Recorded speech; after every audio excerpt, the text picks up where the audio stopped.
Hello student, welcome back once again to our educational channel. Today we are going to solve the problems of electricity. So our first problem is when a potential difference of 20 volt is applied across resistor, it draws a current of 3 ampere. If 30 volt is applied to same resistor, what will be the value of current? जब हम किसी resistor में 20 volt का potential apply करते हैं तो 3 ampere का current flow करता है। तो इस पोटेंशियल के कारण जो करंट आया 3 एम्पियर का है, तो रेजिस्टर्स का रेजिस्टेंस कितना होगा? तो from Ohm's law V is equal to IR, तो R इज इक्वल टू कितना? V by I। तो V का वैल्यू दिया हुआ है 20/3, यानी कि कितना? 20/3 ohm. Now in the next line, if 30 volt is applied to same resistor, यानी कि रेजिस्टर्स का रेजिस्टेंस का वैल्यू जो होगा वो कितना है? पिछले वाला है। तो पोटेंशियल कितना है? 30 वोल्ट। तो करंट कितना फ्लो होगा? जो रेजिस्टर्स 30 वोल्ट अप्लाई किया जाए, यानी कि 20 के जगह पे 30 वोल्ट अप्लाई करेंगे, तो again from Ohm's law again V is equal to IR। तो हम लोग को करंट निकालना है, यानी कि V बाई R। V का वैल्यू कितना है? 30 और रेजिस्टेंस का वैल्यू कितना? 20/3। If we solve this, 30 into 3/20 यानी कि 9/2, 4.5 एम्पियर। तो इस प्रकार से करंट का वैल्यू कितना होगा? 4.5 ampere. Our next problem is how will the resistance of wire change if its diameter is doubled, its resistance remaining same? So first of all you need to understand the problem. यदि हम किसी wire को लेते हैं, मान लीजिए कि ये वायर है। अब इस वायर का कुछ लेंथ होगा, कुछ इसका डायमीटर होगा, यानी कि रेडियस होगा, यानी कि क्रॉस सेक्शनल एरिया होगा। डायमीटर मालूम है, यानी कि रेडियस हम लोग को पता होगा, और जब डायमीटर से रेडियस पता होगा तो क्रॉस सेक्शनल एरिया कैलकुलेट कर सकते हैं πr² से।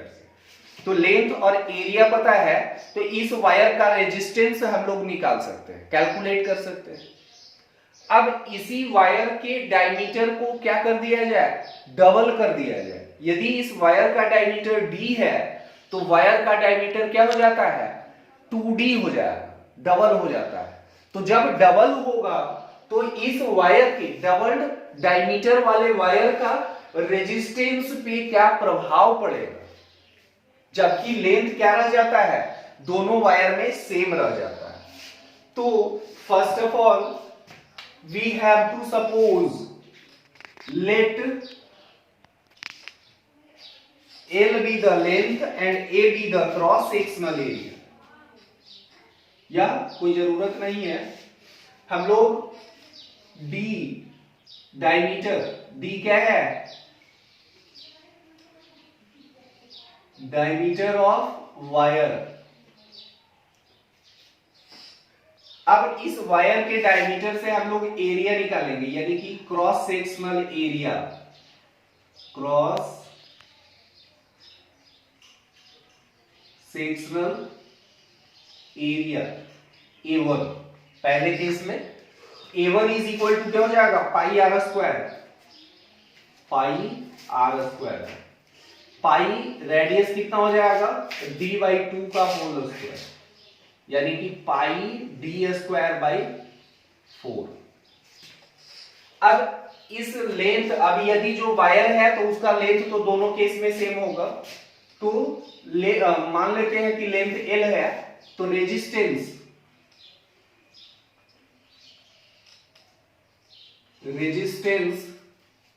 R1 is equal to rho L by A formula होता है, तो रो एल बाई A1। तो रो तो कांस्टेंट है जो कि दोनों केस में सेम होगा। एल भी क्या है, सेम है। एरिया क्या हो जाएगा, पाई डी स्क्वायर बाई 4। ये इक्वेशन 1 हो गया। ये हमारा क्या हो जाएगा, इसको हम लोग जनरली सॉल्व कर सकते हैं। 4 रो L by pi D square. Same उसी प्रकार से जब हम डायमीटर ऑफ वायर को डबल कर दिया जाए, now doubling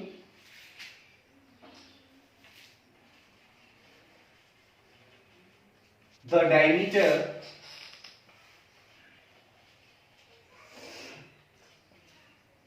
d is equal to d1 is equal to क्या हो जाएगा, 2d के बराबर, 2d के बराबर। तो क्रॉस सेक्शनल एरिया यानी कि A2 क्या हो जाएगा, पाई 2d बाई 2 का होल स्क्वायर यानी कि पाई D square.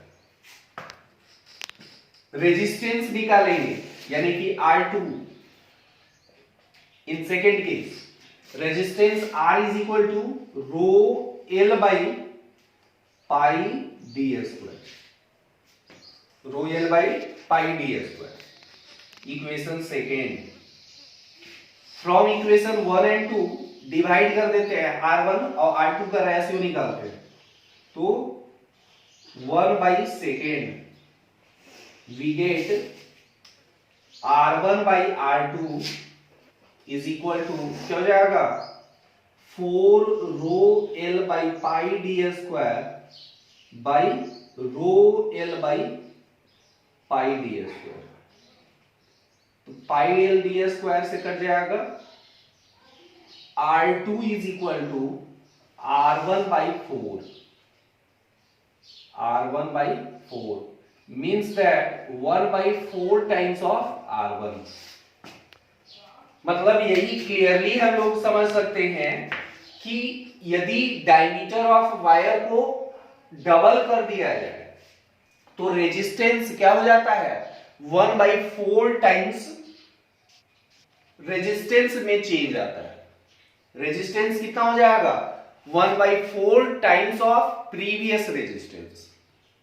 Now our third problem is when two resistors are joined in series, the equivalent resistance is 90 ohm, and when the same resistors are joined in parallel, the equivalent resistance is 20 ohm। किसी दो resistor को जब series में जोड़ा जाता है तो equivalent कितना आता है, 90 ओम। एंड उसी रेजिस्टर्स को जब पैरेलल में जोड़ा जाए तो क्या होगा, 20 ओम होता है। 20 ओम इक्विवेलेंट वैल्यू है। तो दोनों रेजिस्टर्स का रेजिस्टेंस का वैल्यू हम लोग को कैलकुलेट करना है। तो जब हम किसी दो रेजिस्टर्स मान लेते हैं, लेट R1 एंड R2 बी टू रेजिस्टर, तो जब इसको सीरीज में जोड़ा जाए यानी कि इस प्रकार से R1 है R2 है, अब जब सीरीज में जोड़ा जाएगा तो R इक्विवेलेंट क्या हो जाएगा, R equivalent is equal to 90 ohm, the value is given. तो R इक्विवेलेंट क्या हो जाएगा, R1 plus R2 is equal to 90, equation 1। यही दोनों रेजिस्टर्स को जब पैरेलल में जोड़ा जाता है, R2 R1, जब हम पैरेलल में जोड़ेंगे तो इक्विवेलेंट वैल्यू 20 ओम है, यानी कि R equivalent in parallel is equal to 20 ohm. तो पैरेलल का वैल्यू क्या हो जाएगा, 1 by R parallel is equal to 1 by R1 plus 1 by R2, यानी कि 1 by 20 is equal to 1/r1 plus 1/r2। जब हम इसको सॉल्व करेंगे तो r1 plus r2 by r1 r2 is equal to, यानी कि r1 r2 by R1 R2 का वैल्यू दिया हुआ है 90 is equal to 20 ohm. Simply यहां पे R1 R2 का वैल्यू हम लोग रख दिए तो क्या हो जाएगा, तो R1 R2 is equal to 1800। अब putting the value of R1 from equation 1 in second, equation 1 से R1 का वैल्यू सेकेंड में रखेंगे तो हम लोग आसानी से सॉल्व कर सकते हैं, या अलजेब्रा के फॉर्मूला के यूज से R1 प्लस R2 का whole square plus R1 minus R2 का होल स्क्वायर, यानी कि a प्लस बी का whole square, a minus B का whole square is equal to 4ab, 4ab यानी कि क्या हो जाएगा 4r1 r2, r1 plus r2 90 का square minus we don't know r1 minus r2 तो इसी तरह से छोड़ देते हैं, और 4 इंटू r1 r2 कितना है 1800। R1 R2 को उधर ले जाएंगे और इस कांस्टेंट टर्म को एक तरफ, यानी कि कांस्टेंट वाले को एक तरफ करते हैं, तो R1 माइनस R2 का whole square is equal to minus 7200। तो R1 minus R2 is equal to 900 under root, यानी कि 30। So we get equation 3. Adding 1 and 3, we get R1 or R2 and R2 gets cancel out, 2R1 is equal to 120। तो R1 is equal to कितना 60 ओम। यदि R1 का value भी calculate कर चुके तो R1 का वैल्यू हम जब इक्वेशन 1 में रखेंगे तो from equation 1 R2 is equal to 90 minus 60, यानी कि कितना 30 ओम। इस तरह से किसी भी दो रेजिस्टर्स का वैल्यू हम लोग कैलकुलेट की जब वो सीरीज में था और पैरेलल में था। All of you see the next problem. A current is passed through a resistor for some time. It produces 400 calorie of heat in this period. If current is doubled, जो पहले था उसको double कर दिया जाता है। If the current is doubled, how much heat will be produced for same duration? So we have to find out the amount of heat energy produced when the value of current is doubled. We know that U is equal to, यानी कि heat energy produced is equal to I square RT। I square RT यानी कि क्या है 400 calorie. Equation 1।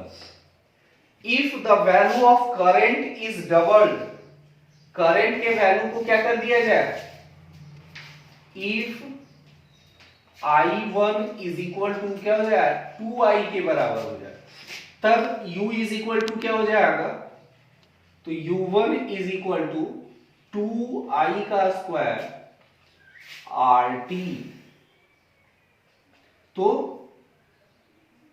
4I square RT। I square RT का value जब यहां से हम लोग रखेंगे तो 4 इंटू 400 यानी कि 1600 calorie of heat. 1600 calorie of heat is the next problem is to calculate the wattage of heater which draws 5 ampere of current when connected to 220 volt power supply. So here we know the value of current I is equal to 5 ampere and V is equal to 220 volt. So electric power is equal to V into I. So V का value, putting the value of V at I,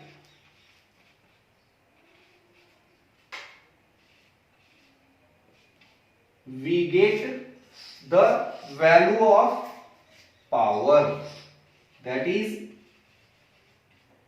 1100 watt. That's all.